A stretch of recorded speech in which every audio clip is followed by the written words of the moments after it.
Bismillahirrahmanirrahim. Assalamualaikum warahmatullahi wabarakatuh. Alhamdulillahilladzi arsala rasulahu bil huda wa dinil haqqi liyudhhirahu 'alad dini kullih wa kafa billahi shahida. Asyhadu an la ilaha illallah wahdahu la syarika lah wa asyhadu anna Muhammadan 'abduhu wa rasuluh. Shalawatullahi wa salamuhu alaihi wa ala alihi wa ashabihi wa man tabi'ahum bi ihsanin ila yaumiddin wa sallama tasliman mazida amma ba'du.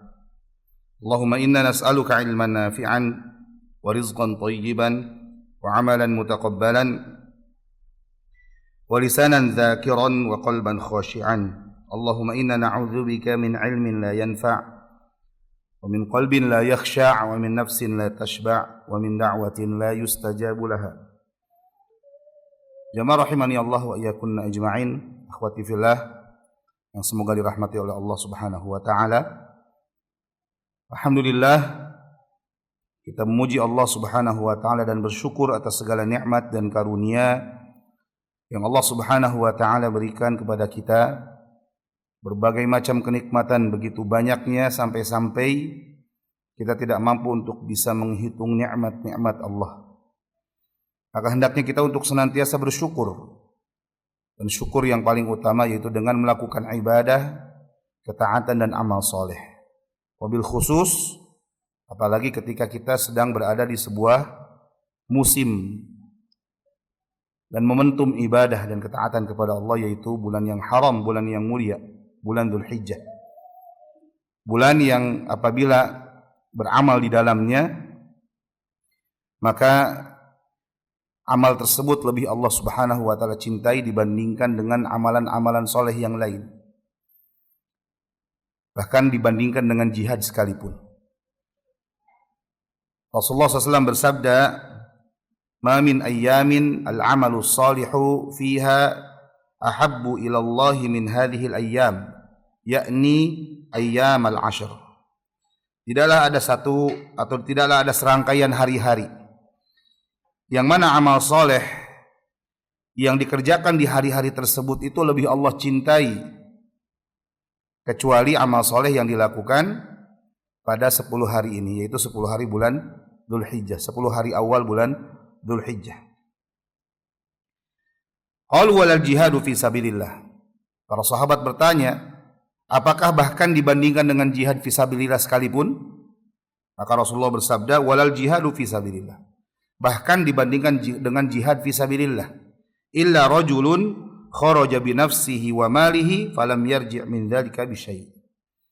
Kecuali jihadnya seorang yang keluar dari rumahnya menuju medan pertempuran dengan membawa jiwa dan hartanya dan tidak ada yang kembali darinya sama sekali. Berarti amal soleh yang dilaksanakan, yang dikerjakan di 10 hari pertama bulan Dzulhijjah ini lebih baik, lebih utama, lebih Allah cintai dibandingkan dengan amal soleh yang lain, dan setara tingkatannya atau kedudukannya dengan jihad yang menyebabkan seorang mati syahid dan kehabisan hartanya. Maka dari sini jamaah rahimani Allah wa iyyakum ajma'in, hendaknya kita untuk antusias dan bersemangat mengisi hari-hari yang mulia ini dengan berbagai ibadah, ketaatan dan amal saleh. Sebagaimana semangatnya kita untuk mengisi hari-hari yang mulia, hari-hari yang berharga di bulan Ramadan. Karena sayangnya sebagian kaum muslimin wal muslimat, mereka bersemangat untuk ibadah di bulan Ramadan, namun mereka banyak menyia-nyiakan ibadah di bulan Dzulhijjah. Padahal kedudukan bulan Dzulhijjah dengan bulan Ramadan ini setara. Nabi sebutkan dalam hadis yang sama, dalam konteks kalimat yang sama. Nabi bersabda, "Syahrani la yanqasan." Ada 2 bulan yang tidak akan berkurang pahala keutamaan yang didapatkan bagi orang yang beramal saleh di dalamnya. Syahrul Idin, yaitu 2 bulannya hari raya. Itu apa? Bulan Ramadan dan bulan Dzulhijjah. Baik. Salawat serta salam semoga tercurahkan kepada Nabi kita Muhammad sallallahu alaihi wasallam, kepada para sahabat beliau, pada istri-istri beliau, kepada putra-putri beliau radhiyallahu anhum ajma'in, kepada para tabi'in, atba'ut tabi'in, kepada para ulama rabbaniyun baik dari kalangan 4 mazhab dan juga ulama-ulama yang lainnya, sampai kepada kita sebagai umatnya yang senantiasa berusaha setia mengamalkan sunnah dan petunjuk beliau sallallahu alaihi wasallam, umat yang senantiasa setia menanti pertemuan dengan beliau sallallahu alaihi wasallam, umat yang senantiasa setia menanti untuk bisa meraih dan mendapatkan syafaat dari Nabi sallallahu alaihi wasallam. Kita berdoa semoga Allah Subhanahu wa taala menjadikan kita salah satu dari umat Nabi sallallahu alaihi wasallam yang dibangkitkan di bawah panji Nabi sallallahu alaihi wasallam di hari kiamat nanti, bisa membersamai beliau, bisa mendapatkan syafaat beliau dan akhirnya masuk ke dalam surga di belakang beliau sallallahu alaihi wasallam. Jamaah rahimani Allah wa iyyakunna ajma'in. Di pertemuan kita kali ini insyaallah kita akan membahas atau membacakan tafsir dari salah satu surah yang paling pendek di dalam Al-Qur'anul Karim, yaitu surah Al-Kautsar. Surah yang walaupun termasuk atau merupakan surah yang paling pendek dalam Al-Quran, namun isinya mengandung ungkapan-ungkapan yang indah dan mengagumkan, yang membuat orang yang membacanya akan berdecak kagum. Surah yang di dalamnya makna-makna kalimatnya begitu kuat dan istimewa, dan ini menunjukkan dan membuktikan bahwasanya surah ini merupakan bagian dari mukjizat yang Allah turunkan kepada Nabi kita Muhammad sallallahu alaihi wasallam. Surah Al-Kautsar ini terdiri dari 3 ayat dan termasuk ke dalam kategori surah Makkiyah. Walaupun memang kata Syekh Utsaimin ada sebagian ulama yang mengategorikannya ke dalam kelompok Madaniyah. Apa itu surah Makkiyah dan apa itu surah Madaniyah? Kita bahas dulu dari sisi ulumul Qur'annya. Jadi para ulama berbeda pendapat terkait dengan makna atau definisi dari surah Makkiyah dan surah Madaniyah. Namun mereka bersepakat bahwa dalam Al-Qur'an itu ya, ayat-ayat dan surah-surahnya terbagi menjadi 2 kategori. Ada yang Makkiyah, ada yang Madaniyah. Setidaknya para ulama Al-Qur'an mereka memberikan definisi dari Makkiyah dan Madaniyah ini dari 2 sisi, dari 2 tinjauan. Tinjauan yang pertama yaitu dari sisi waktu, dan tinjauan yang kedua yaitu dari sisi tempat. Maka surah Makkiyah dan Madaniyah apabila ditinjau dari tempatnya, ya, maknanya adalah surah Makkiyah merupakan surah atau ayat yang diturunkan di kota Makkah atau sekitarnya. Adapun Madaniyah dari kata Madinah adalah ayat atau surah yang diturunkan di kota Madinah atau di sekitarnya. Ini definisi ditinjau dari tempat. Adapun ditinjau dari waktu, maka Makkiyah, ya, ayat atau surah Makkiyah adalah ayat atau surah yang diturunkan sebelum Nabi hijrah ke kota Madinah. Maka kata Syekh Utsaimin, baik turunnya itu di kota Makkah, bahkan mungkin di kota Madinah, atau di saat Nabi melakukan perjalanan atau safar. Karena yang ditinjau itu dari sisi apa? Waktunya. Semua ayat dan surah yang turun sebelum Nabi hijrah ke kota Madinah, maka masuk ke dalam kategori atau kelompok surah Makkiyah. Sebaliknya surah Madaniyah adalah surah atau ayat yang diturunkan setelah Nabi hijrah ke kota Madinah. Baik diturunkan di kota Madinah atau bahkan diturunkan di Arafah, gitu ya. Diturunkan di Makkah dan sebagainya. Maka tinjauannya dari sisi apa? Waktu. Nah, ini secara ringkas makna dari Makkiyah dan Madaniyah. Maka surah Al-Kautsar ini sebagian ulama mengatakan termasuk kelompok surah Makkiyah, namun sebagian lagi ada yang mengatakan termasuk kelompok surah Madaniyah. Tapi yang lebih rajih atau lebih ma'ruf di kalangan para ulama yaitu termasuk kelompok surah Makkiyah. Dalam surah yang mulia ini Allah Azza wa Jalla berfirman memulai dengan basmalah, bismillahirrahmanirrahim, sebagaimana surah-surah yang lainnya. Karena Allah Subhanahu wa taala menurunkan seluruh surah dalam Al-Qur'an ya, dimulai dengan bacaan basmalah, dengan lafaz basmalah, bismillahirrahmanirrahim, kecuali satu surah saja yaitu surah At-Taubah. Ya, At-Taubah atau biasa disebut juga dengan surah Bara'ah. Ya, surah Bara'ah atau surah At-Taubah. Baik. Allah berfirman bismillahirrahmanirrahim, inna a'tainakal kautsar fasalli li rabbika wanhar inna syani'aka huwal abtar. Sesungguhnya kami telah memberikan kepadamu wahai Muhammad al-kautsar. Fasalli li rabbika wanhar, maka dirikanlah salat karena Rabbmu dan sembelihlah hewan kurban juga karena Rabbmu. Inna syani'aka huwal abtar, sesungguhnya orang yang membencimu dialah yang terputus, yaitu terputus dari rahmat Allah. Tadi kita katakan surah Al-Kautsar adalah surah yang paling pendek dalam Al-Quran. Kendati demikian surah ini mengandung makna yang indah dan khabar dari Allah Rabbul Izzati wal Jalal akan karunia yang Allah berikan kepada nabinya Muhammad sallallahu alaihi wasallam.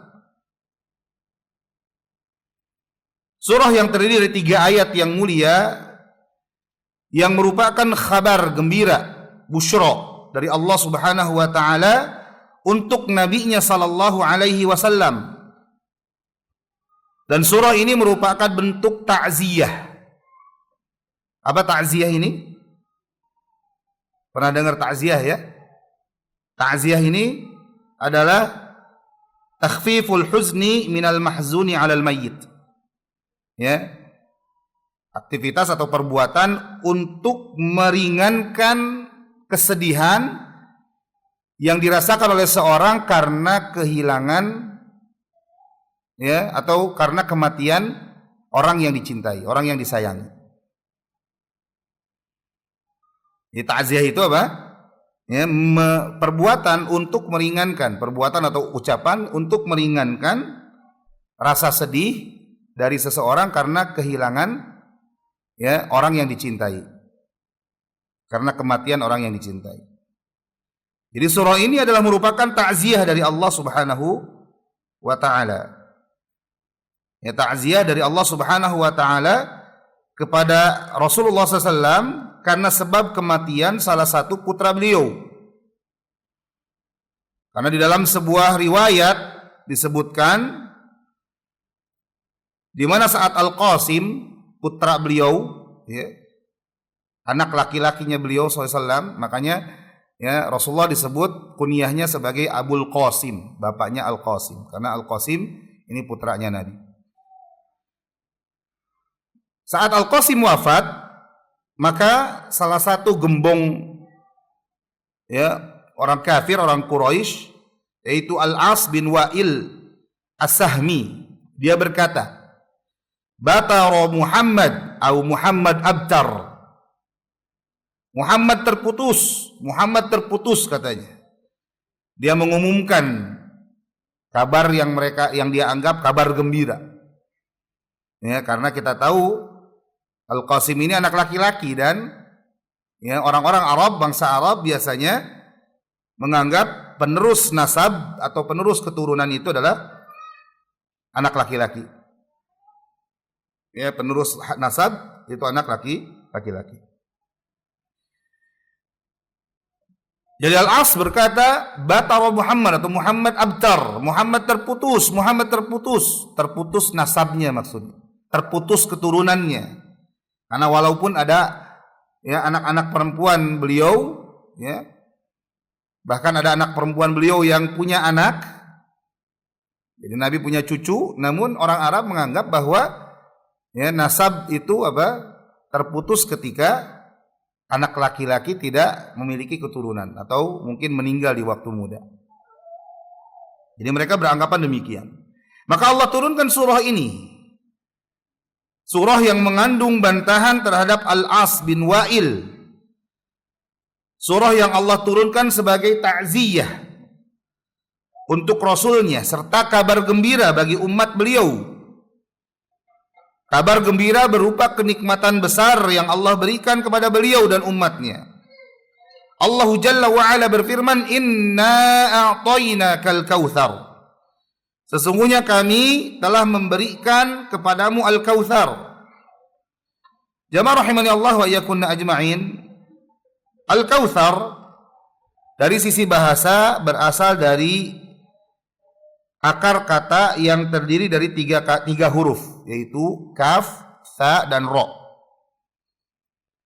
Dan Al-Kautsar ini mengikuti wazan atau timbangan kata fau'alun, seperti kata naufalun, naufal, naufal, fau'al, kautsar, sama bentuknya. Yang mana Al-Kautsar dari kata kathara tadi atau kathura yang artinya banyak, ketika mengikuti wazan fau'al maka maknanya adalah ya sesuatu yang banyak, sesuatu yang melimpah ruah, atau kita katakan kebaikan yang banyak, nikmat yang melimpah ruah. Karena bangsa Arab biasanya mereka ketika ingin menggambarkan sesuatu yang melimpah ruah, baik dari sisi kuantitasnya atau menggambarkan besarnya sebuah kedudukan sesuatu atau urgensinya sesuatu, maka mereka biasanya menggunakan lafaz Al-Kautsar, ya, menggunakan lafaz Al-Kautsar. Maka ya Allah Subhanahu wa taala demikian juga ketika menggambarkan atau menyatakan sesungguhnya kami telah mengaruniakan atau memberikan kepadamu Al-Kautsar, artinya Allah Jalla wa Ala mengaruniakan kebaikan yang melimpah ruah kepada Rasulullah sallallahu alaihi wasallam. Kebaikan yang Allah karuniakan baik di dunia maupun di akhirat. Ya, kebaikan yang Allah berikan baik di dunia maupun di akhirat. Adapun para ulama tafsir ketika menjelaskan makna Al-Kautsar yang diberikan oleh Allah kepada Nabi Muhammad sallallahu alaihi wasallam, maka mereka berbeda pendapat. Apa sih makna Al-Kautsar ini? Dan di antara makna yang dikemukakan oleh para ulama, yaitu sebagaimana yang dinukilkan atau dijelaskan oleh Imam Al-Qurtubi dalam kitab tafsir beliau, yaitu kitab yang berjudul Al-Jami' li Ahkamil Quran. Al-Imam Al-Qurtubi menyatakan di antara makna yang dikemukakan oleh para ulama tentang makna Al-Kautsar ini, setidaknya kata beliau ada 15 makna. Ada 15 makna. Ya. Jadi satu kata ini banyak makna atau banyak tafsir yang disebutkan para ulama. Kita sebutkan secara ringkas ya. Yang pertama maknanya adalah ya, sungai di surga. Jadi Al-Kautsar maknanya adalah sungai di surga. Ini sebagaimana hadis dalam riwayat Imam Al-Bukhari, Imam Tirmidzi dari Anas bin Malik. Makna yang kedua yaitu haud. Haud atau telaga Nabi di akhirat nanti. Ya, telaga Nabi di akhirat nanti.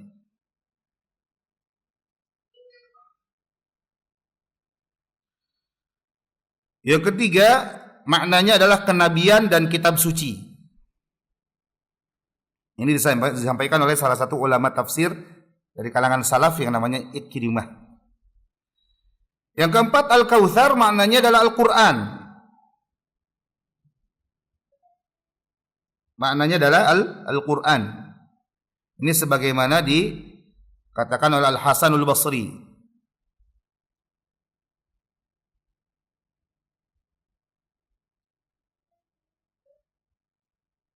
Baik.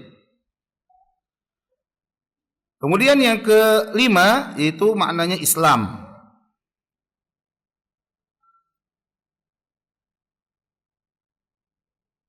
Yang keenam maknanya kemudahan memahami Al-Quran dan aturan syariat.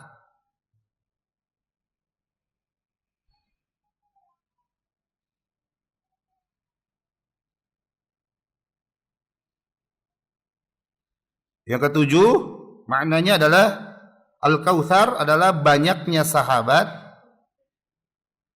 umat dan kelompok-kelompok yang membela beliau. Dan itu terjadi sampai sekarang. Alhamdulillah, begitu banyak orang yang akan murka, akan marah ketika melihat dan mendengar Rasulullah SAW dihinakan. Di banyak sahabat, umat dan kelompok-kelompok yang membela beliau sallallahu alaihi wasallam. Yang ke-8 maknanya al-itsar.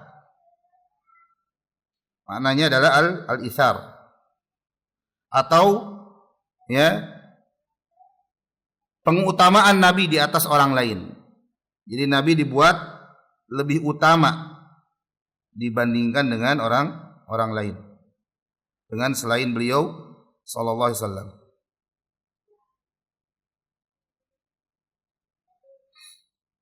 Yang ke-9 maknanya adalah meninggikan sebutan Nabi. Ini dalam Al-Qur'an, dalam ayat yang lain Allah berfirman wa rafa'na laka dzikrak, dan kami tinggikan bagimu penyebutan namamu. Artinya ketika nama beliau disebutkan maka akan dimuliakan, diagungkan. Kemudian yang ke-10 maknanya adalah sebuah cahaya di hatimu yang mengantarkanmu kepadaku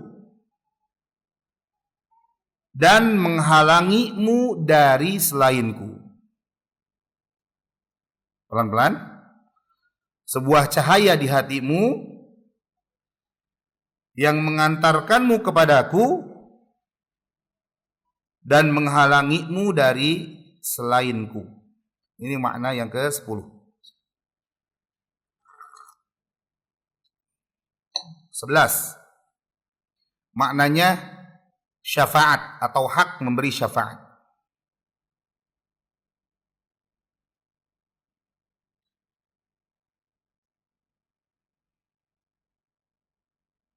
Yang ke-12, mukjizat-mukjizat Allah. Mukjizat-mukjizat Allah yang menjadi sebab orang-orang meraih hidayah melalui dakwahmu. Mukjizat-mukjizat Allah yang menjadi sebab orang-orang meraih hidayah melalui dakwahmu. Yang ke-13 yaitu Al-Kautsar, maknanya dua kalimat syahadat, la ilaha illallah dan Muhammadur Rasulullah. Yang ke-14 Al-Kautsar maknanya adalah memahami agama, waqila, dan dikatakan juga salat 5 waktu. Jadi yang ke-14 ini memahami agama dan salat 5 waktu. Yang ke-15 Al-Kautsar adalah perkara yang agung, al-amrul azim. Kemudian setelah menyebutkan pendapat para ulama tafsir tersebut, Al-Imamul Qurtubi rahimahullahu ta'ala beliau berkata, asahhu hadhil aqwal al-awwal wa tsani. li'annahu thabitun 'anin nabiy sallallahu alaihi wasallam nassun fil kautsar. Maka kata beliau, pendapat yang paling benar di antara pendapat-pendapat ini adalah pendapat yang pertama dan kedua, yaitu Al-Kautsar maknanya adalah sungai di surga dan juga haud atau telaga Nabi sallallahu alaihi wasallam. Kenapa? Karena kedua pendapat tersebut ditetapkan oleh Nabi sallallahu alaihi wasallam dalam nas tentang Al-Kautsar. Jadi ketika beliau menjelaskan tentang Al-Kautsar, maka makna yang beliau sebutkan adalah sungai di surga dan juga haud atau telaga beliau sallallahu alaihi wasallam. Dan juga sebagaimana dikatakan oleh Al-Imam Al-Wahidi rahimahullah, beliau berkata, mayoritas ahli tafsir berpendapat bahwa Al-Kautsar adalah sungai di surga. Demikian pula panutannya para ulama tafsir, yaitu Al-Imam Ibnu Jarir At-Tabari rahimahullah, beliau berkata setelah menyebutkan beberapa riwayat tentang tafsir makna Al-Kautsar, maka beliau berkata, wa aula hadhil aqwal bis-shawab indi qaulu man qala huwa ismun nahari alladhi u'tiyahu Rasulullah sallallahu alaihi wasallam fil jannah wasafahu Allah bil kathrati li'idhami qadrihi. Pendapat yang paling utama menurutku, kata beliau, adalah pendapat orang yang mengatakan bahwa Al-Kautsar adalah nama sungai di surga yang dianugerahkan kepada Rasulullah di surga kelak. Allah menyebutkan ciri khasnya dengan sifat kathrah atau melimpah ruah sebagai pertanda tingginya kedudukan Al-Kautsar ini. Wa inna ma qulna dzalika aula al-aqwal fi dzalika litatabu'il akhbari an Rasulillah sallallahu alaihi wasallam bi anna dzalika kadzalik. Kami mengatakan itu sebagai tafsiran yang paling utama lantaran banyaknya riwayat dari Rasulullah yang menjelaskan demikian. Karena ada pendapat dari Ibnu Abbas radhiyallahu taala anhuma, Turjumanul Quran, salah satu ahli tafsir Al-Quran dari kalangan para sahabat, di mana Ibnu Abbas berpandangan bahwasanya makna dari Al-Kautsar ini, kata beliau, adalah kebaikan yang banyak, al-khairul katsir. Namun Al-Imam Asy-Syaukani beliau mengatakan tafsir dari Ibnu Abbas yang mengatakan apa? Kebaikan yang banyak tadi ini pandangan beliau bertumpu pada makna secara bahasa. Karena secara bahasa Al-Kautsar maknanya adalah kebaikan yang banyak, kebaikan yang melimpah ruah. Namun Rasulullah SAW telah menafsirkan Al-Kautsar ini sebagai sungai di surga dalam hadis-hadis yang sahih. Walaupun kita katakan jamaah rahimani Allah wa iyyakum ajma'in, Al-Kautsar ini bisa kita katakan baik dari sisi bahasa, bisa kita maknai baik dari sisi bahasa maupun dari sisi penafsiran. Baik penafsiran Rasulullah dalam hadis-hadisnya, demikian pula penafsiran dalam pendapat-pendapat perkataan para ulama tafsir. Dan semua pendapat-pendapat ini, semua makna ini tidak bertentangan satu sama lain. Jadi tidak saling menghilangkan, tidak saling berlawanan satu sama lain, tapi kita bisa kumpulkan semua makna ini. Makanya Syekh Utsaimin rahimahullahu taala ketika menjelaskan makna Al-Kautsar, beliau mengatakan wa fil lughah, fil lughah Al-Kautsar maknanya al-khairul katsir. Fil lughah maknanya adalah Al-Kautsar adalah kebaikan yang banyak, kebaikan yang melimpah ruah. Dan di antara kebaikan yang melimpah ruah ini adalah kebaikan-kebaikan yang Allah berikan kepada Rasulullah, kepada nabinya, baik di dunia maupun di akhirat. Jadi Al-Kautsar ini mencakup dan meliputi seluruh kebaikan yang begitu banyak yang telah Allah berikan dan akan Allah berikan kepada Nabi Muhammad SAW. Kebaikan-kebaikan baik di dunia maupun kebaikan di akhirat nanti. Jadi tidak saling menjatuhkan. Makanya tadi 15 pendapat ya, penjelasan makna Al-Kautsar tadi dari kalangan para ulama ini semua bisa kita rangkum, kita bisa ya masukkan semua. Makanya tadi kita sebutkan satu persatu.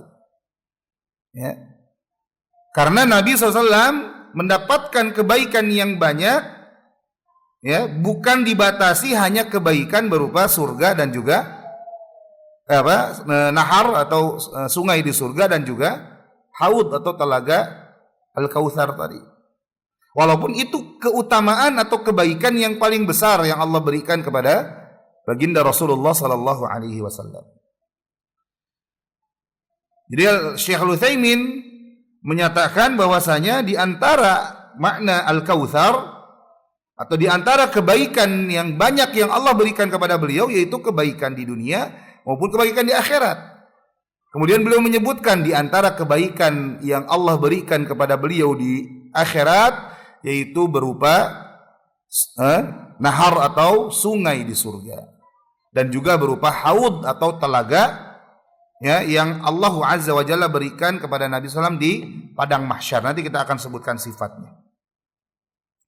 Kemudian kata beliau, dan di antara kebaikan yang melimpah yang banyak yang Allah berikan kepada beliau di dunia yaitu kebaikan-kebaikan yang terangkum dalam hadis Jabir radhiyallahu anhu, yaitu hadis yang diriwayatkan oleh Imam Al-Bukhari dan Imam Muslim dalam sahih keduanya, di mana Nabi sallallahu alaihi wa ala alihi wasallam bersabda, "U'titu khamsan la yu'tahunna ahadan ya la yu'tahunna ahadan minal anbiya'i qabli."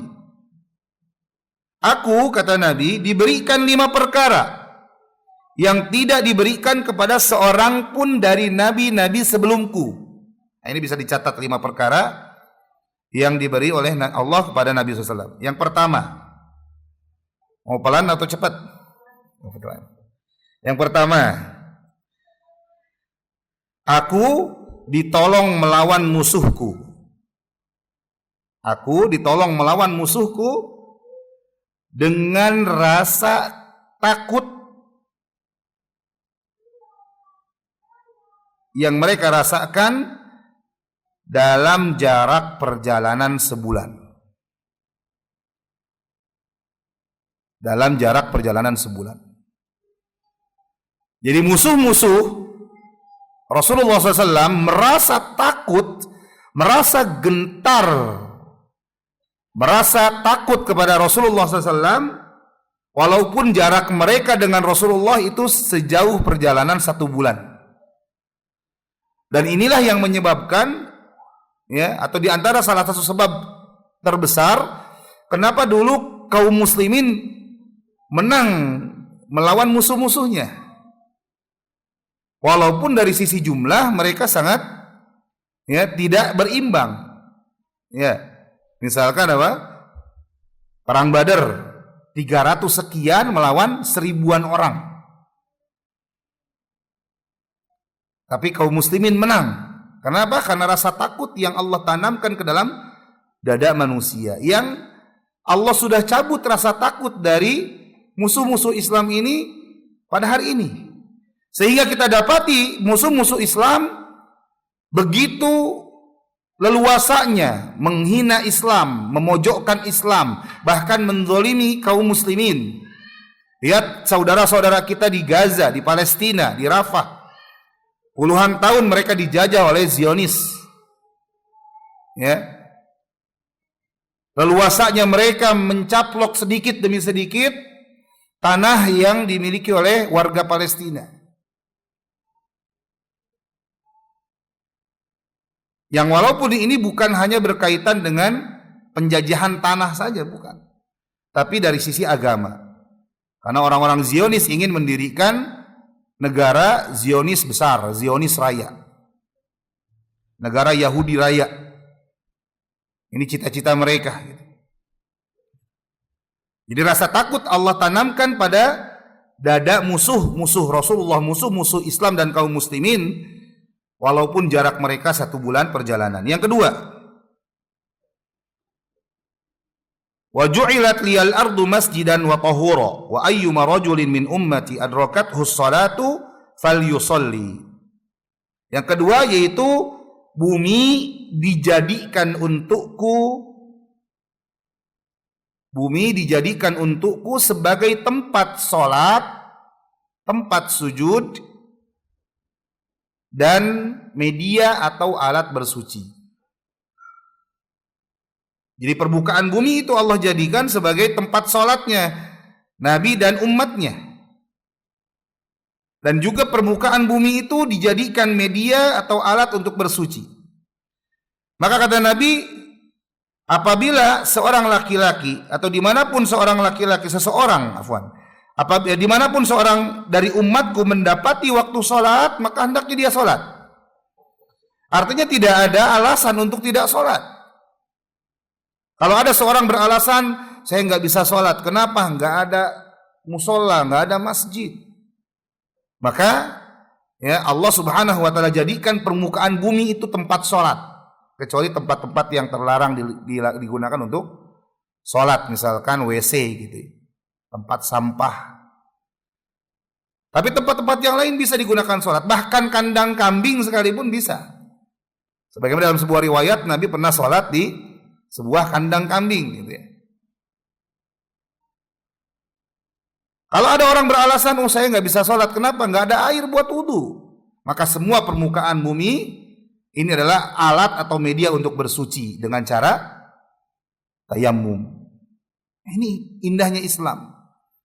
Ini karunia yang Allah berikan kepada Nabi dan umatnya yang tidak diberikan kepada umat-umat sebelumnya, kepada nabi-nabi sebelumnya. Yang ketiga, wa uhillat liyal ghanaim. Yang ketiga yaitu dihalalkan harta rampasan perang untukku dan untuk umatnya Nabi SAW juga. Yang keempat, wa kana an-nabiyyu yub'atsu ila qaumihi khassatan wa bu'ithtu ila an-nasi kafatan. Yang keempat yaitu para nabi sebelumku diutus khusus untuk kaumnya. Sedangkan aku, ya para nabi sebelumku diutus khusus untuk kaumnya, sedangkan aku diutus untuk seluruh manusia.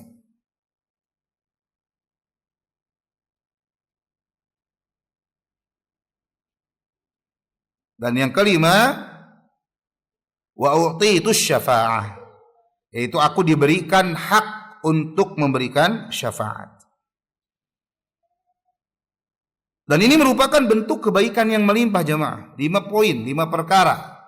Sekali lagi ini bukan pembatasan, tapi penyebutan khusus oleh Nabi SAW tentang 5 perkara ini karena tingginya kedudukan 5 perkara tersebut.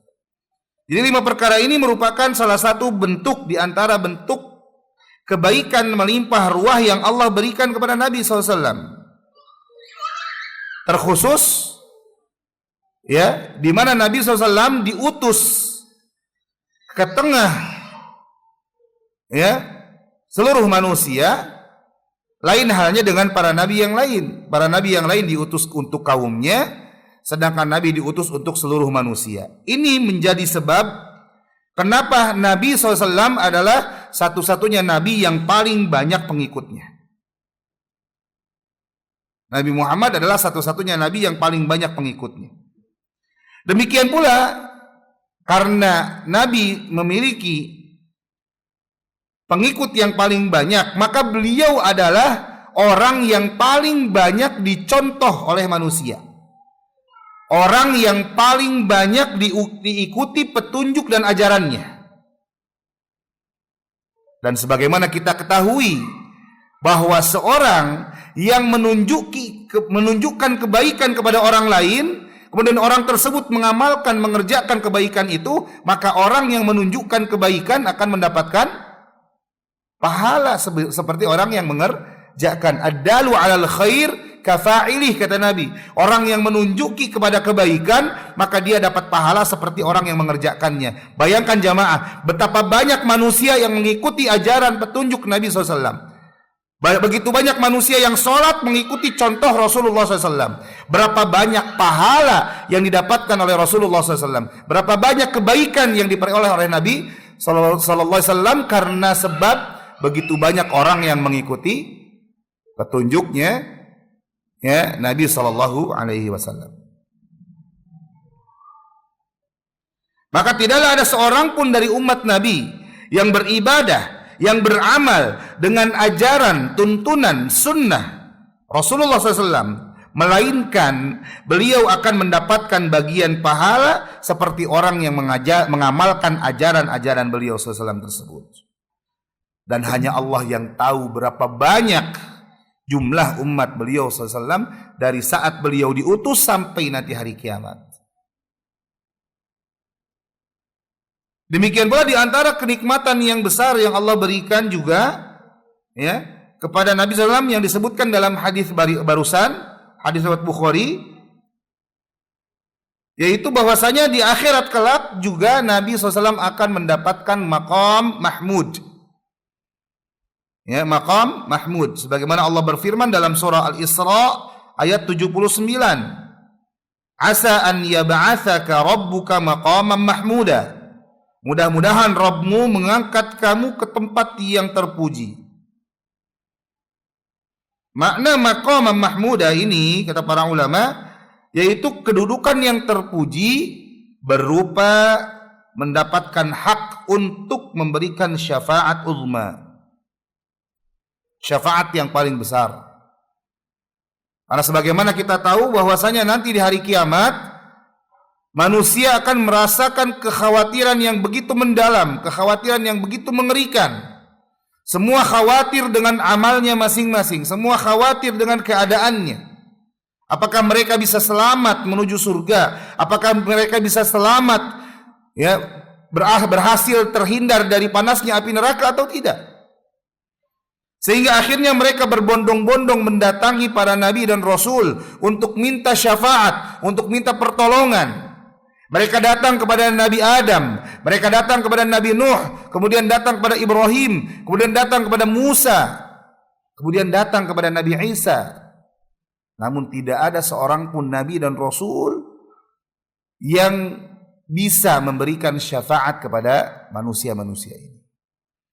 Sampai akhirnya mereka pun mendatangi Nabi Muhammad sallallahu alaihi wasallam untuk minta syafaat, dan akhirnya Nabi pun berdiri bangkit untuk memberikan syafaat setelah mendapatkan izin dari Allah Subhanahu wa taala, sehingga akhirnya Allah Azza wa Jalla memberikan keputusan terhadap para hamba berdasarkan rekomendasi syafaat beliau sallallahu alaihi wasallam.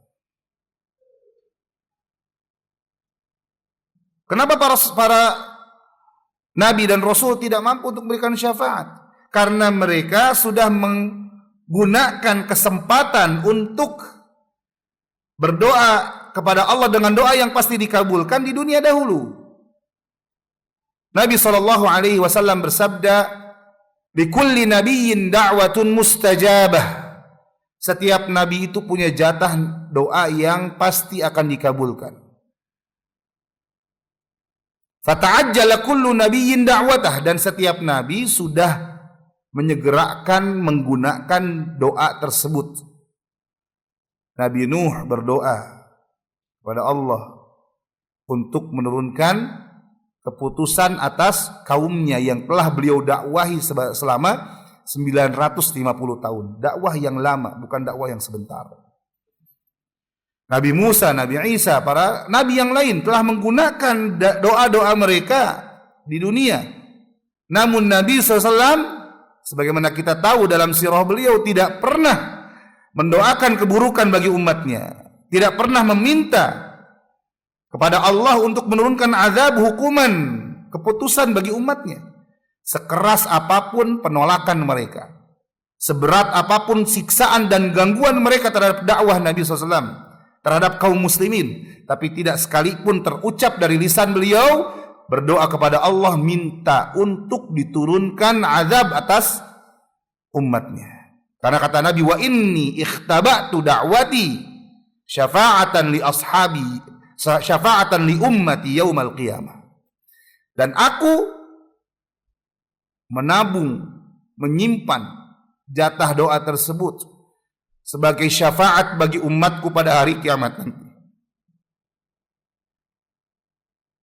Fahiya na'ilatun insyaallah man mata la yusyriku billahi syai'a.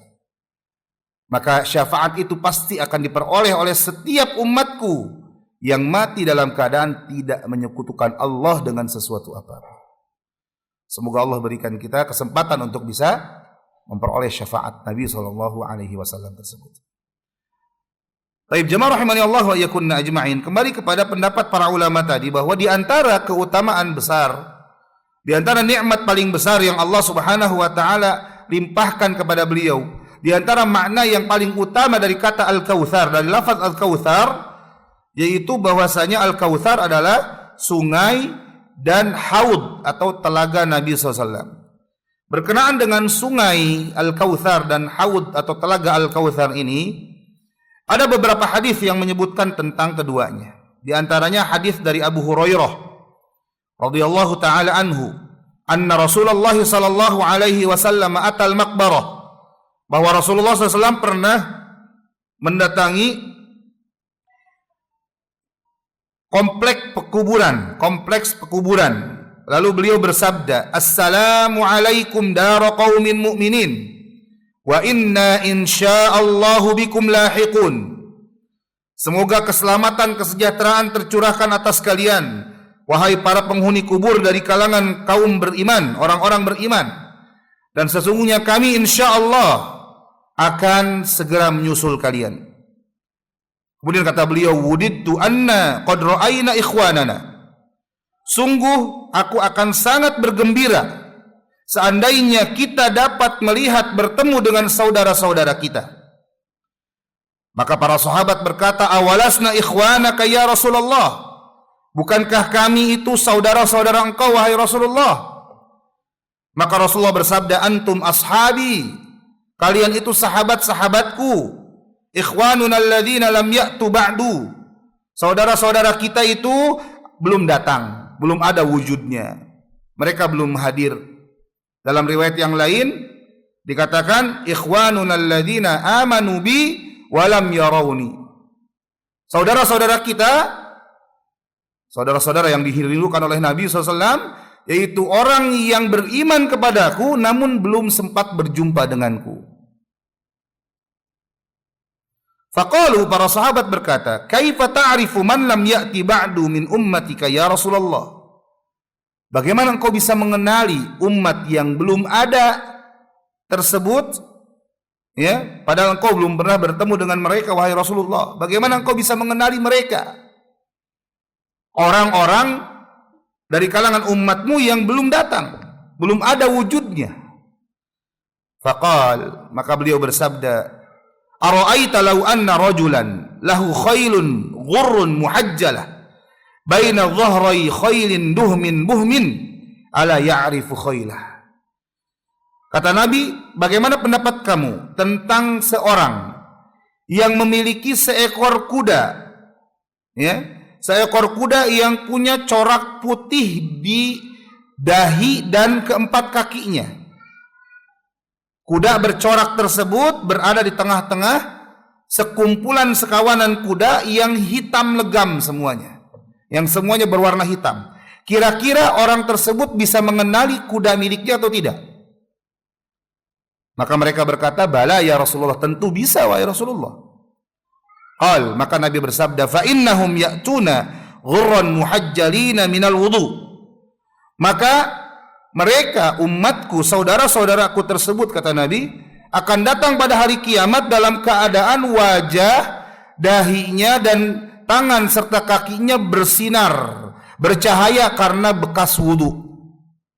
Wa ana faratahum 'alal haud.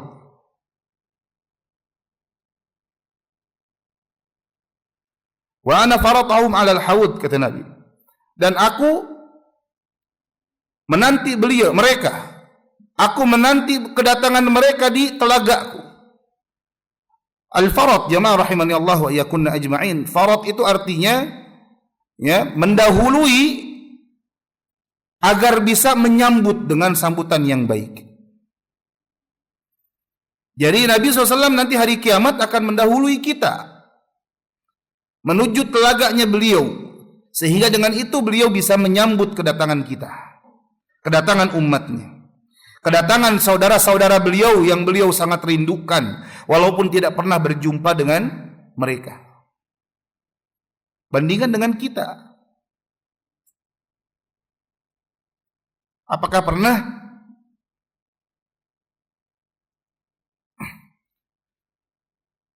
dalam hati kita merasa rindu dengan Nabi SAW?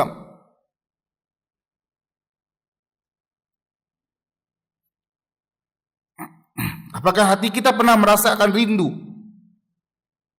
berjumpa dengan beliau sallallahu alaihi wasallam? Sedangkan Nabi SAW begitu rindu untuk bisa berjumpa dengan umat beliau sallallahu alaihi wasallam. Beliau berkata, wa ana faratahum 'alal haud. Aku mendahului mereka agar bisa menyambut mereka di telagaku. Kemudian kata beliau, ala la yudhadanna rijalun an haudi kama yudhadul ba'irud dal. Ketahuilah bahwasanya ada sekelompok orang yang akan dihalau, yang akan diusir dari telagaku sebagaimana unta gila yang diusir dari telaga seseorang. Karena unta yang gila itu jemaah ada penyakit namanya penyakit unta gila, al-ba'irud dal. Ini penyakit unta yang membuat si unta ini merasa selalu kehausan dan tidak pernah hilang dahaganya. Jadi walaupun minum air sebanyak-banyaknya sampai dia mati kekenyangan, tetap dia tidak kehilangan rasa hausnya.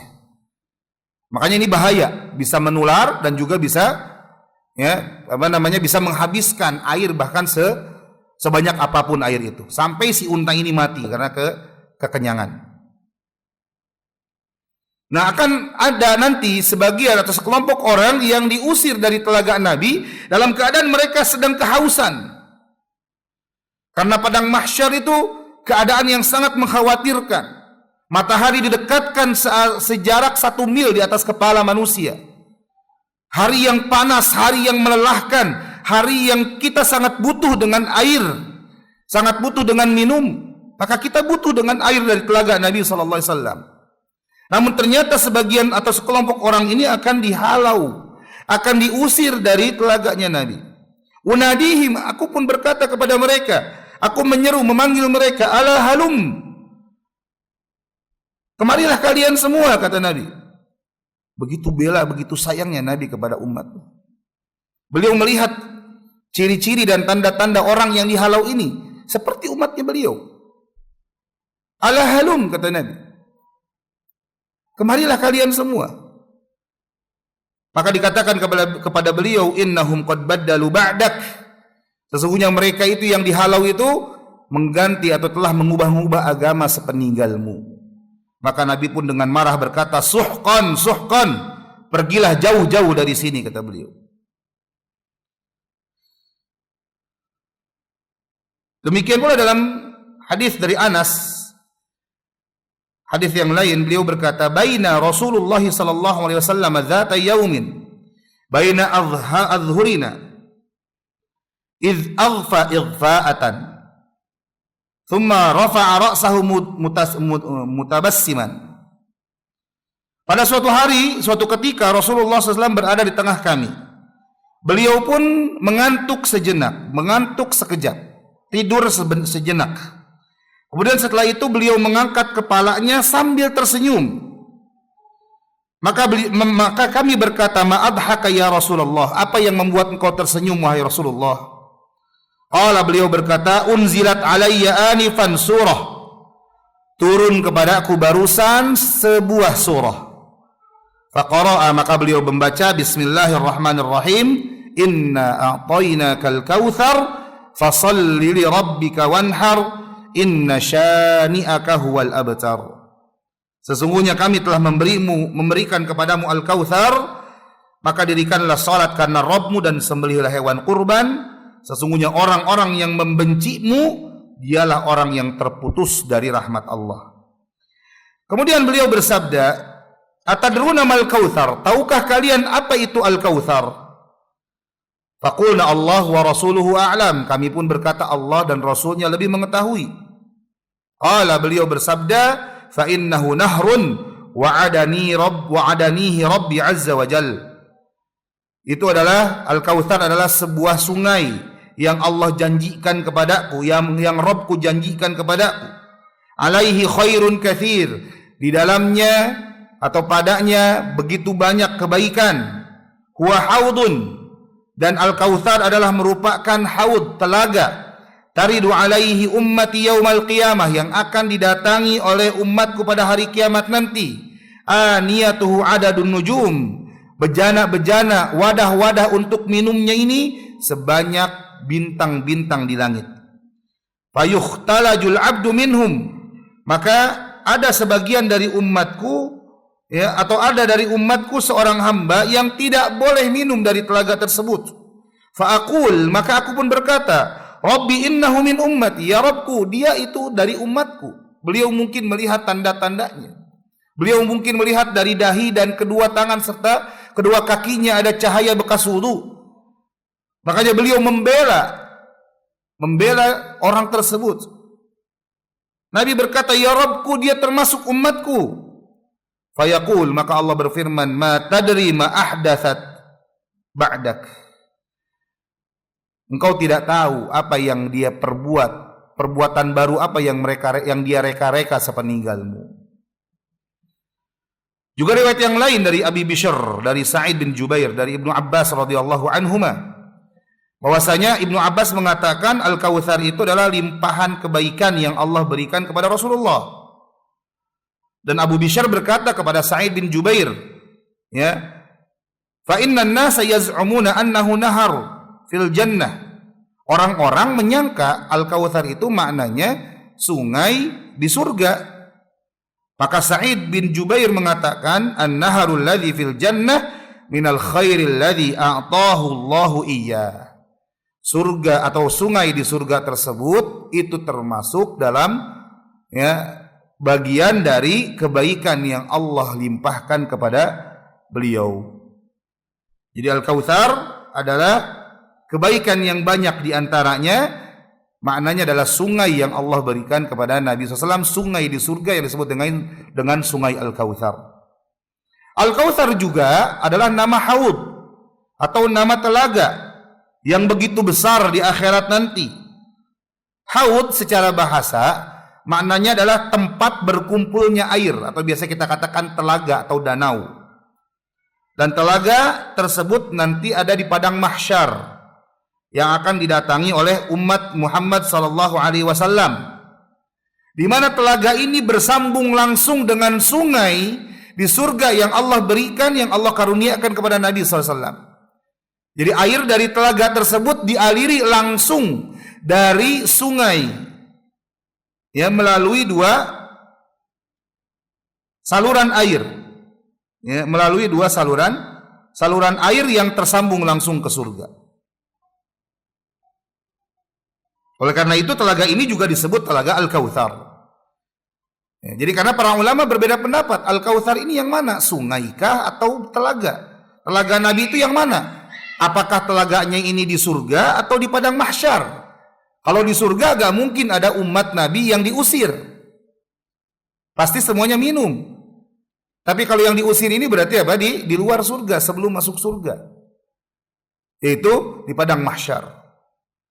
Dalam hadis Abu Dzar dia berkata, "Qultu ya Rasulullah, ma aniyatul haudi?" Wahai Rasulullah, bagaimana dengan bejana yang ada di al-haud atau di telaga Kautsar? Nabi menjawab, "Walladzi nafsu Muhammadin biyadihi la aniyatuhu aktsaru min adadi nujumis sama wa kawakibiha ala fil lailatil mudlimatil mushiyah." Demi jiwa Muhammad yang berada di tangannya, wadah-wadah untuk minum, bejana-bejana untuk minum yang ada di telaga Kautsar banyaknya seperti jumlah bintang-bintang dan benda-benda yang ada di langit pada malam yang gelap gulita. Itulah gelas-gelas di surga, kata Nabi. Aniyatul jannah, itu gelas-gelas di surga, gelas-gelas yang didatangkan langsung dari surga. Man syariba minha lam yadhma akhira ma alaih. Barang siapa yang minum dari telaga tersebut, maka dia tidak akan merasakan kehausan selama-lamanya. Yashkhubu fihi mizabani minal jannah. Di telaga tersebut ada 2 saluran air yang tersambung langsung ke surga. Man syariba minhu lam yadhma. Barang siapa yang meminum airnya, maka ia tidak akan merasakan kehausan lagi. Arduhu mithlu tulihi. Ya, panjangnya sama dengan lebarnya, atau lebarnya sama dengan panjangnya. Ma baina Amman ila Ailah. Yaitu jarak seperti dari kota Amman sampai kota Ailah.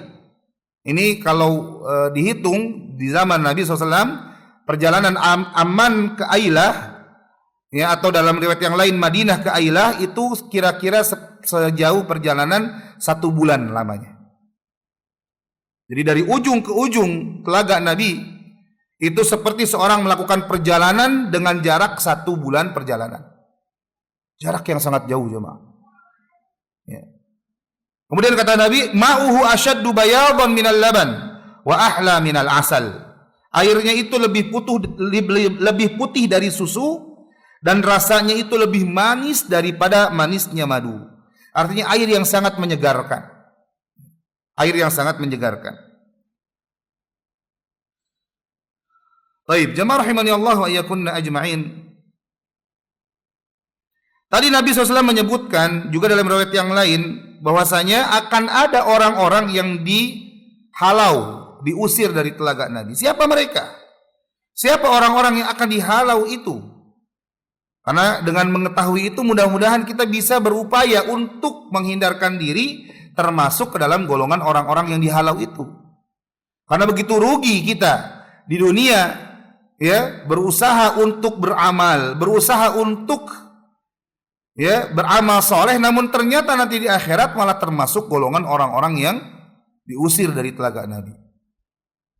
Al-Imam An-Nawawi menyebutkan ada beberapa pendapat yang menafsirkan tentang orang-orang yang dihalau tersebut, orang-orang yang ditolak, diusir dari telaga Nabi sallallahu alaihi wasallam. Di antara penafsirannya itu setidaknya ada beberapa pendapat, ada 3 pendapat. Pendapat yang pertama, yang dimaksud adalah orang munafik. Yang dimaksud adalah orang munafik dan orang yang murtad. Maka bisa jadi orang munafik dan orang murtad di hari kiamat nanti akan ada nampak cahaya bekas wudu pada wajah, kaki, dan kedua tangannya. Sehingga Nabi SAW pun memanggil mereka karena berdasarkan tanda-tanda yang ada pada diri mereka. Namun akhirnya dibantah bahwasanya mereka itu telah mengganti agama sepeninggalmu. Artinya mereka mati dalam keadaan Islam, atau artinya mereka tidak mati dalam keadaan Islam yang mereka tampakkan. Ini pendapat yang pertama, orang munafik dan orang yang murtad. Orang yang keluar dari Islam. Orang yang kedua, atau pendapat yang kedua adalah yang dimaksud adalah orang-orang yang masuk Islam di zaman Nabi. Orang-orang yang masuk Islam di zaman Nabi SAW kemudian malah murtad sepeninggal Nabi SAW. Dan ini ada beberapa orang yang demikian. Mereka bertemu Nabi, belajar bersama Nabi, mendengar hadis-hadis Nabi, menyaksikan ayat diturunkan kepada Nabi SAW. Namun ketika Nabi meninggal, Nabi wafat, seakan-akan agama selesai. Sehingga akhirnya mereka pun murtad kembali kepada kekufuran, meninggalkan Islam, keluar dari Islam. Maka Nabi memanggil mereka, karena Nabi tahu wajah mereka, pernah bertemu dengan mereka. Walaupun mungkin tidak memiliki bekas wudu, atau mungkin ada bekas wudunya. Karena Nabi tahu keislaman mereka saat hidup, saat beliau hidup. Namun dibantah bahwasanya mereka murtad setelah Nabi SAW wafat. Ini pendapat yang kedua. Pendapat yang ketiga, yang dimaksud adalah ahli maksiat. Yang dimaksud adalah ahli maksiat dan pelaku dosa besar yang mati masih dalam keadaan bertauhid. Karena ciri-cirinya ciri-ciri seorang muslim. Artinya dia masih seorang muslim, tapi tidak diperkenankan untuk minum dari telaga Rasulullah sallallahu alaihi wasallam. Begitu pula kata para ulama, termasuk di dalamnya adalah para pelaku bid'ah, perbuatan-perbuatan yang baru, ibadah-ibadah, ritual-ritual agama yang baru, yang kebid'ahannya tidak sampai mengeluarkan dari Islam, yang tidak sampai mengeluarkan dari Islam. Maka menurut pendapat yang ketiga ini, apa yang disebutkan dalam hadis bahwasanya mereka terusir ini hanya sekedar hukuman saja, yang tidak menjadi ciri mereka pasti masuk ke dalam surga, masuk ke dalam neraka, afwan. Jadi bukan ciri ketika diusir dari telaga Nabi pasti masuk neraka, tidak. Karena mereka masih muslim, maka mereka tetap di bawah kekuasaan, di bawah kehendak Allah Subhanahu wa taala. Maka kalau Allah berkehendak merahmati mereka, Allah ampuni dosa mereka dan mereka bisa langsung masuk ke dalam surga tanpa azab sama sekali. Namun bisa jadi mereka juga dengan hikmah atau kebijaksanaan Allah, maka mereka masuk ke dalam neraka, namun tidak kekal selama-lamanya di dalam neraka, ya, karena mereka masih muslim. Maka setelah selesai dosa-dosa yang mereka perbuat itu dibersihkan di neraka, maka setelah itu mereka akan masuk ke dalam surga. Orang-orang yang biasa atau yang disebut dalam hadis sebagai jahannamiyun, para mantan penghuni neraka. Jahannamiyun. Jadi bisa jadi mereka adalah orang-orang yang melakukan kebid'ahan, dosa besar dan juga kemaksiatan, yang mereka punya ciri, punya tanda di dahi, kedua tangan dan kedua kaki mereka. Ya. Nah, ini sebagaimana Al-Hafidh Abu Amr Ibnu Abdul Bar, beliau mengatakan setiap orang yang membuat perkara baru dalam agama, merekalah orang-orang yang akan dijauhkan dari telaga Nabi sallallahu alaihi wasallam, seperti kaum Khawarij, kaum Rafidhah, Syiah dan pelaku bid'ah lainnya. Tadi kita katakan catatannya kebid'ahan yang tidak menyebabkan keluar dari Islam, karena ada sebagian kebid'ahan yang menyebabkan pelakunya keluar dari Islam. Misalkan kebid'ahan sebagian orang-orang Syiah. Jadi orang Syiah ini bertingkat. Sebagian orang-orang Syiah meyakini bahwasanya ya malaikat Jibril itu melakukan khianat dalam menyampaikan wahyu, yang seharusnya wahyu yang Allah turunkan disampaikan kepada Ali malah disampaikan kepada Muhammad karena main mata. Nah, ini keyakinan atau kebid'ahan yang mengeluarkan dari Islam karena ya, meruntuhkan ya, rukun iman. Dan ini bisa mengeluarkan seorang dari Islam. Atau keyakinan orang-orang Syiah mengatakan bahwa Al-Quran diturunkan belum sempurna, masih disembunyikan oleh para sahabat. Makanya mereka mengkafirkan sebagian besar sahabat. Mereka mengatakan Al-Quran yang sekarang ini masih sepertiga dari Al-Quran sebenarnya. Nanti Al-Quran sebenarnya akan dibawa oleh Imam Mahdi, versi mereka, yang mana Imam Mahdi ini akan bawa Al-Quran 3 kali lipat lebih tebal dari Al-Quran yang sekarang dipegang oleh kaum muslimin. Nah, ini keyakinan orang-orang Syiah. Dan juga pelaku-pelaku bid'ah yang lain, kata Imam Ibnu Abdul Bar. Begitu pula kata beliau, orang yang berbuat zalim dan orang-orang yang terlaknat lantaran melakukan dosa besar, semua yang disebutkan ini dikhawatirkan, terancam akan dijauhkan dan akan dihalau dari telaga Nabi sallallahu alaihi wasallam. Maka ringkasnya jamaah, orang yang berhak minum dari telaga Nabi SAW harus memenuhi syarat-syaratnya.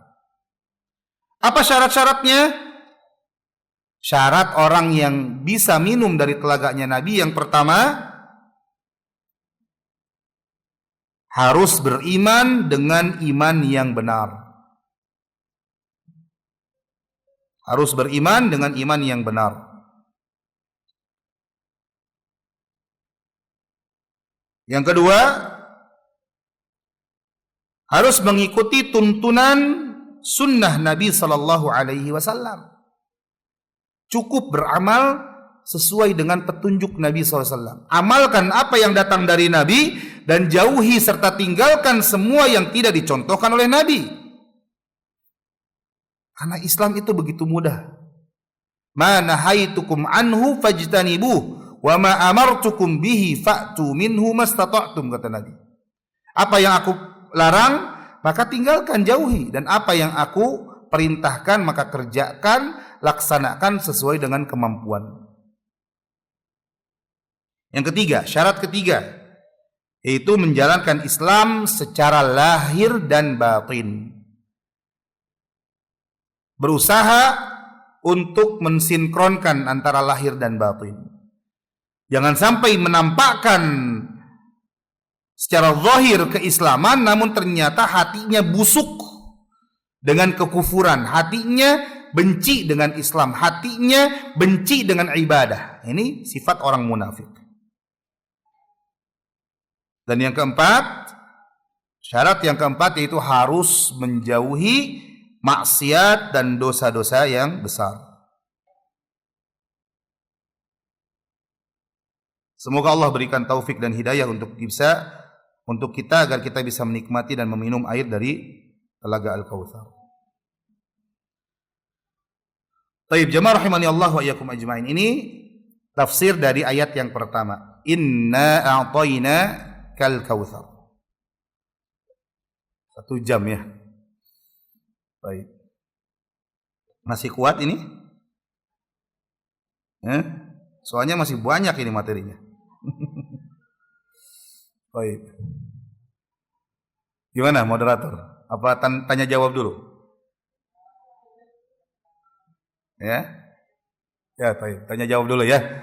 Mungkin kita cukupkan dulu sampai ayat pertama ini. Ya, semoga Allah berikan kita pemahaman dan ilmu yang bermanfaat. Wallahu a'lam bishawab. Saya serahkan kembali ke moderator.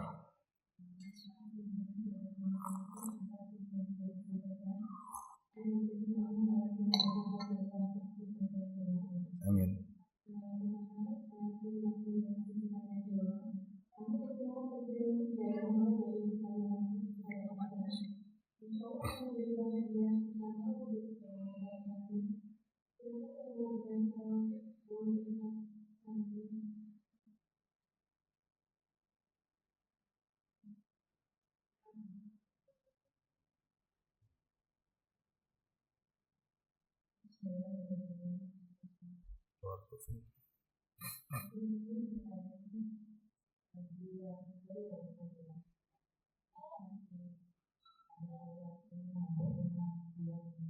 Baik. Mengenai kurban. Oh, ini tafsir kedua ini, ayat kedua ini. Baik, silakan.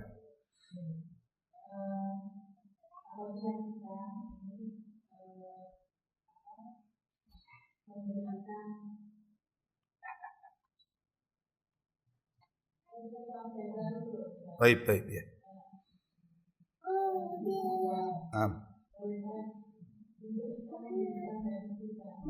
Iya. Baik. Terkait dengan hukum memberi hadiah untuk tukang jagal. Maka perlu diketahui bahwasanya yang pertama ya dilarang atau terlarang untuk menggunakan daging kurban sebagai bayaran bagi tukang jagal. Maka kalau kita minta tolong kepada tukang jagal atau orang-orang yang orang-orang yang mengurus hewan kurban, karena kalau dipegang oleh profesional itu lebih cepat dan juga hasilnya juga lebih baik. Maka dibolehkan kita meng-hire gitu ya, merekrut tukang jagal dan juga tim misalkan yang mengurus hewan kurban kita. Kemudian setelah itu kita berikan sejumlah uang sesuai dengan akadnya sebagai ujroh, sebagai upah, Ini dibolehkan. Yang nggak boleh, yang terlarang adalah menjadikan bagian dari hewan kurban sebagai upah. Misalkan, ini yang banyak dipraktekkan oleh sebagian kaum muslimin. Misalkan si tukang jagal ini dikasih, kamu upahnya 1 juta misalkan, plus kepala. Plus kepalanya ini nggak boleh. Kenapa? Karena kepalanya tadi di akadnya dijadikan akad sebagai apa, upah. Di akadnya itu dijadikan sebagai upah. Ini nggak boleh. Tapi kalau misalkan kita jadikan atau kita berikan di luar upah tadi, kita berikan jatah daging sebagaimana kita bagikan kepada kaum muslimin yang lain, maka ini dibolehkan. Maka kita akadnya daging tadi adalah sebagai hadiah sebagaimana yang dihadiahkan kepada kaum muslimin yang lain. Dan ini juga berlaku bagi panitia jamaah, ya, bagi panitia. Ini perhatikan panitia juga. Ya, jangan merasa kita jadi panitia kemudian khusus, merasa dikhususkan karena sudah capek-capek ngurus, kemudian ngambil jatah daging lebih dari yang telah diberikan kepada kaum muslimin yang lain. Kecuali kalau memang ada sisa, ya, yang tidak memungkinkan lagi untuk dibagikan kepada yang lain, kaum muslimin lain, maka boleh diambil sebagai jatah tambahan, tapi bukan sebagai upah bagi panitia. Ya, karena kalau panitia, ya, dikatakan ambil dagingnya karena kalian panitia, silakan ambil daging tambahan. Nah, ini nggak boleh. Ini sebagai upah. Ya, maknanya sebagai upah. Gitu. Baik, wallahu a'lam bishawab. Mudah-mudahan terjawab ya. Ya.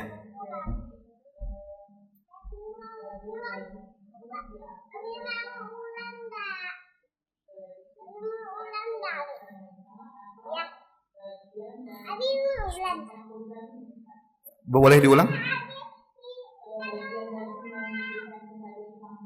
Nah. Ya.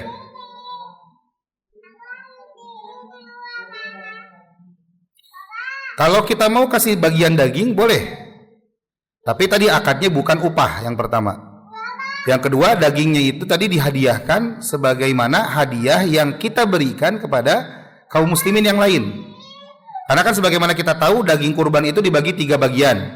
Yang pertama sedekah untuk orang-orang fakir, yang kedua hadiah untuk kerabat, tetangga dan orang-orang sekitar, dan yang ketiga disimpan untuk dikonsumsi oleh keluarga, dimakan oleh diri sendiri dan keluarga. Ini boleh. Jadi bukan aib ketika kita berkurban menitipkan ke panitia kemudian kita minta jatah, boleh, asal menyesuaikan jatahnya. Bagaimana maksudnya menyesuaikan jatahnya? Kita harus tahu ketika misalkan kita titipkan kambing misalkan gitu ya, maka kita titipkan dengan dalam keadaan pasti itu akan dibagikan kepada kaum muslimin, ya. Maka kita harus tahu, oh, ngambil jatahnya jangan terlalu banyak, karena terkadang panitia itu dibuat agak kesal gitu ya sama sebagian pengurban yang requestnya itu terlalu berlebih. Misalkan kambingnya harga 3-4 juta gitu ya, nggak terlalu besar. Kemudian si pengurban minta, oh, saya jatahnya paha depan 1, paha belakang 1, kepala, terus kebanyakan gitu ya. Nanti akhirnya sisanya sedikit sekali gitu. Jadi artinya tetap mengikuti etika lah ya, adab, melihat nanti keadaan. Kalau misalkan mau lebih enak, sembelih sendiri, urus sendiri, bagikan sendiri, itu lebih afdol. Ya, karena di zaman Nabi itu nggak ada panitia kurban, gitu ya. Nggak ada panitia kurban. Di zaman Nabi ya, setiap yang berkurban dia nyembelih sendiri, alirkan darah sendiri, kemudian diurus sendiri, dibagi sendiri, kemudian didistribusikan sendiri. Itu lebih afdol.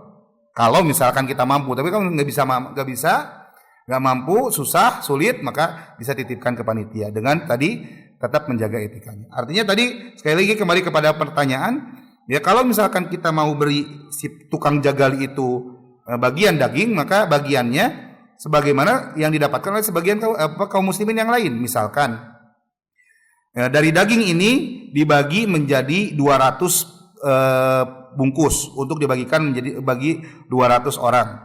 Maka setiap bungkus misalkan masuknya 1 kilo, ya, 1 kilo. Maka si tukang jagal ini ya dikasihnya 1 kilo juga dagingnya. Jangan dikhususkan karena kamu jagal saya kasih 5 bungkus, nggak boleh. Karena itu seakan-akan dia ya mendapatkan 5 bungkus itu karena dia sebagai jagal, karena dia sebagai panitia misalkan. Nah, ini nggak boleh. Gitu. Ini nggak boleh. Karena apa? Itu jadi seakan-akan jadi upah. Seakan-akan jadi upah. Wallahu a'lam bishawab. Jelas ya? Baik. Ya, lanjut.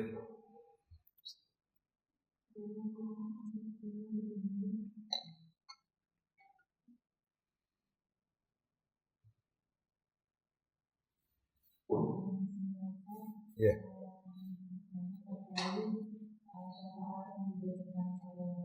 Nah.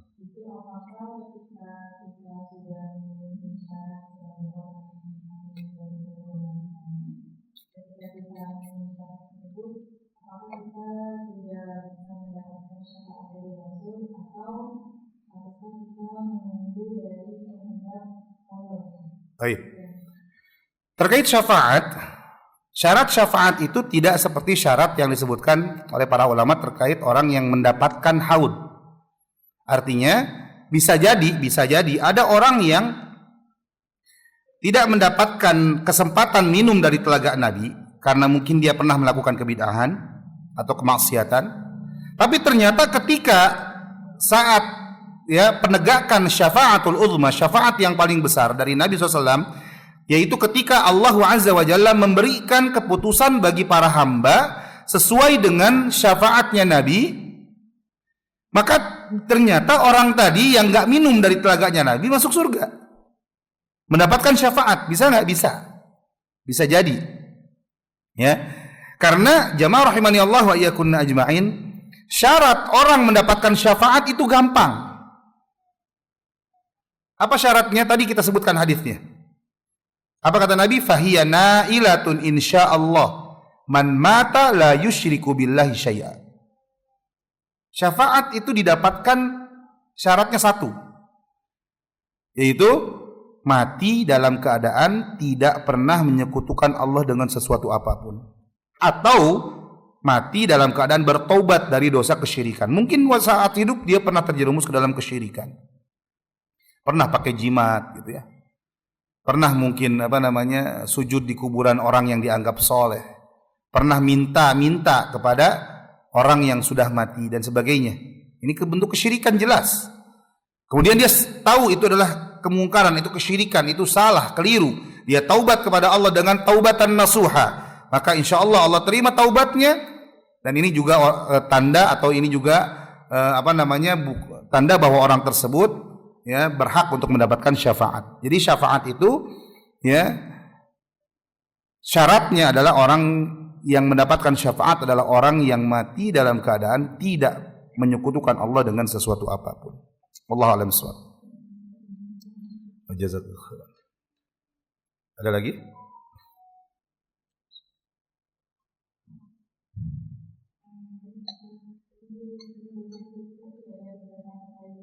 Baik.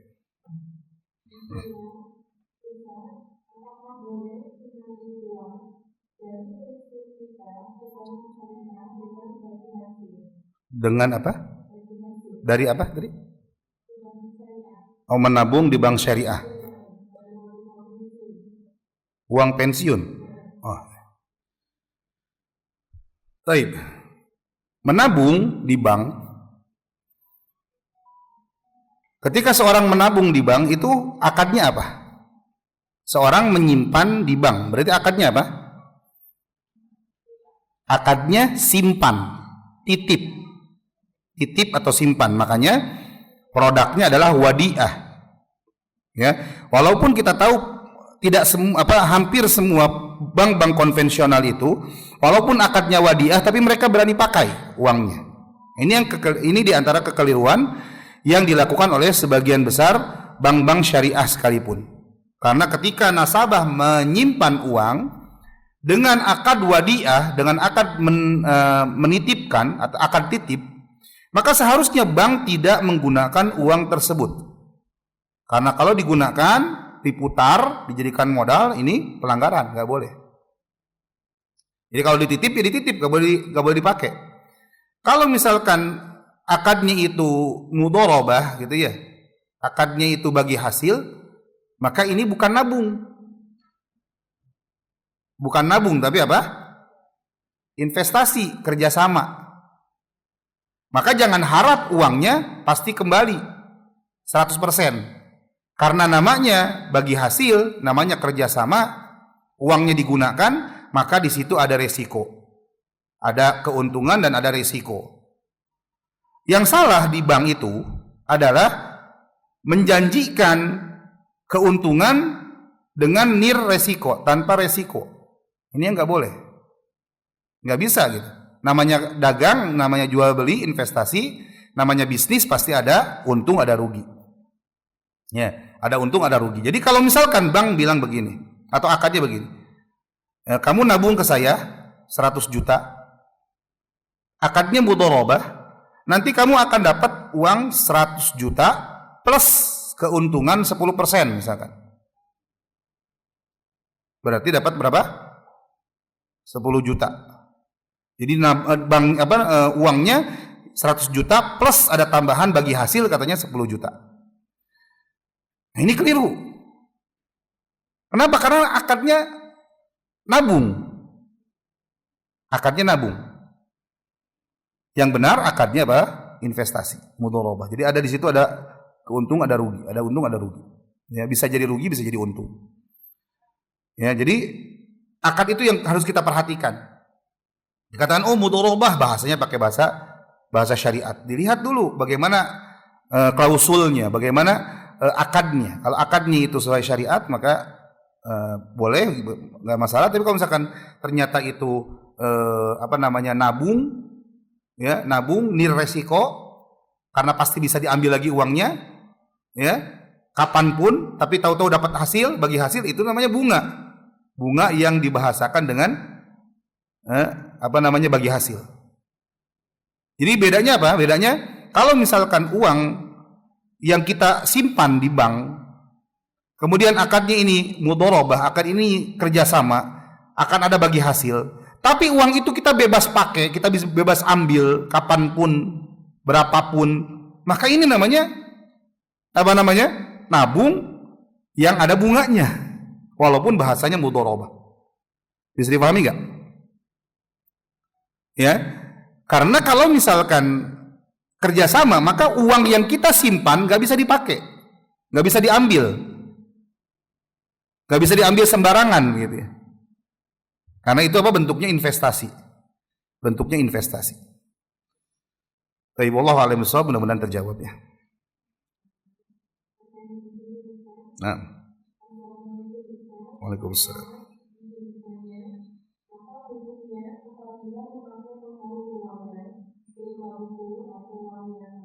Ya.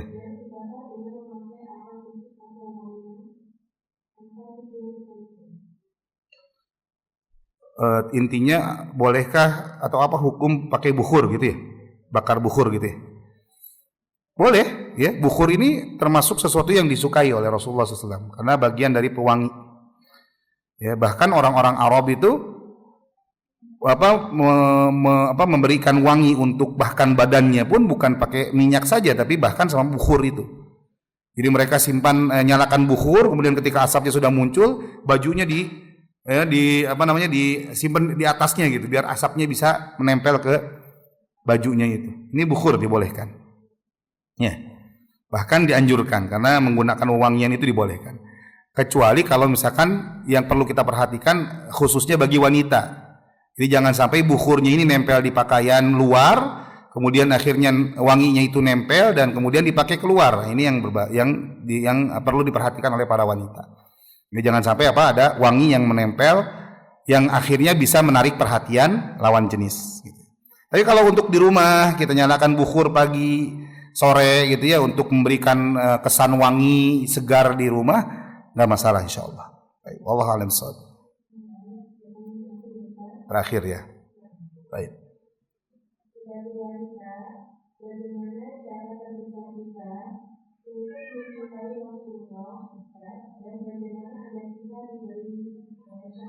Baik. Bagaimana seorang wanita mencintai Rasulullah SAW? Cinta kepada Rasulullah SAW bukan sebagaimana cinta seorang wanita kepada suaminya. Ya.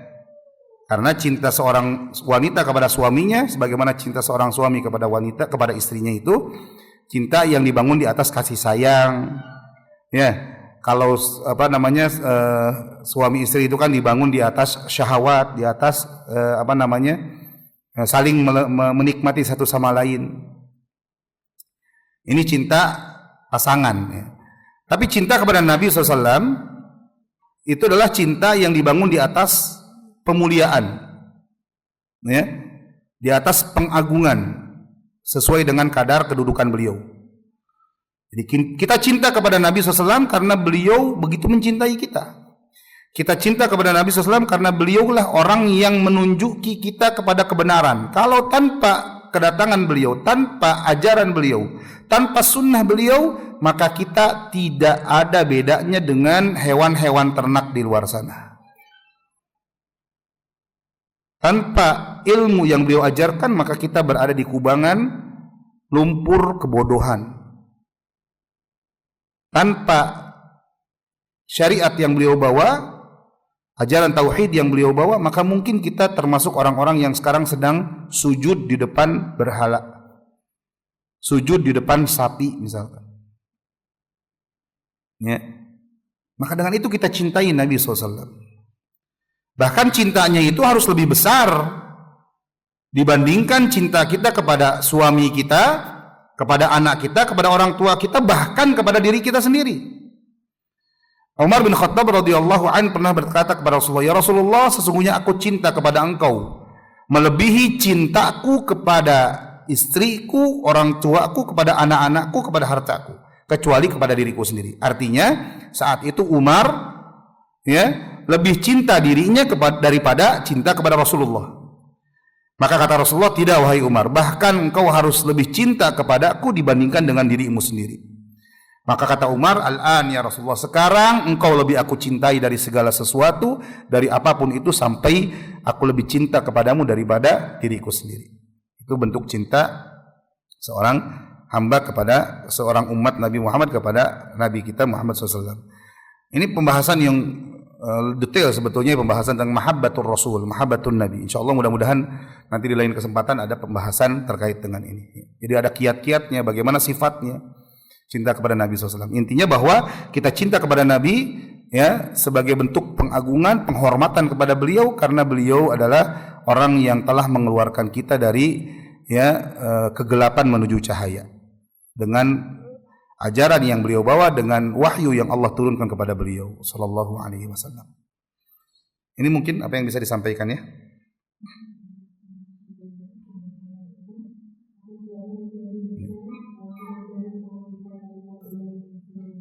Ya, sedikit Ana kasih penutup boleh? Baik, sebelum ditutup oleh moderator, mungkin Ana ingin menyampaikan satu hal, yaitu mungkin ini pertemuan terakhir kita ya, kajian Ana ya.